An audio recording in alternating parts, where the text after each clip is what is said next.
एक लड़का निशानेबाजी का अभ्यास कर रहा था। अचानक उसने ऊपर देखा और एक अजीब दृश्य देखा। दूर झाड़ियों का एक झुंड हिल रहा था। इस दृश्य ने तुरंत लड़के को सतर्क कर दिया। जैसे ही उसने बोल्ट खींचा और चैम्बर में गोली डाली, झाड़ियों पर गोली चलाने की तैयारी कर रहा था, लेकिन कद छोटा होने के कारण वह लक्ष्य को साध नहीं पा रहा था। ये दृश्य ठीक उसी समय एक अन्य सैनिक ने देखा, इसलिए वह लड़के के पास दौड़ा और उसे शूटिंग के मूल सिद्धांत सिखाने का इरादा किया। देखा, जापानी दानव का सिर और यहाँ एक सीधी रेखा में रखते हुए मूत्र तुम्हें बड़ा करके देगा, समझ गए? और इसी समय दूर की झाड़ियां धीरे धीरे आगे बढ़ रही थीं। पता चला कि झाड़ियों में जापानी स्काउट छिपे हुए थे।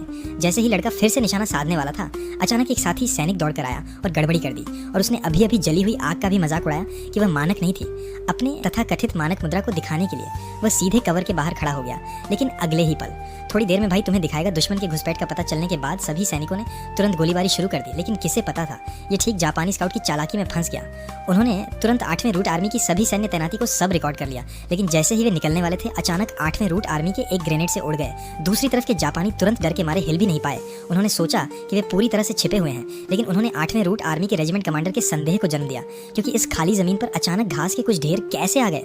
इसलिए उसने तुरंत पास की भारी मशीन गन उठाई और दूर घास के ढेरों पर निशाना साधा, सीधे अंदर के जापानी को छलनी कर दिया। सभी जापानी स्काउट्स को मारने के बाद रेजिमेंट कमांडर ने सीधे 2 जापानी हेलमेट उठाए, उन्हें रात का बर्तन बनाकर उसमें पेशाब कर दिया।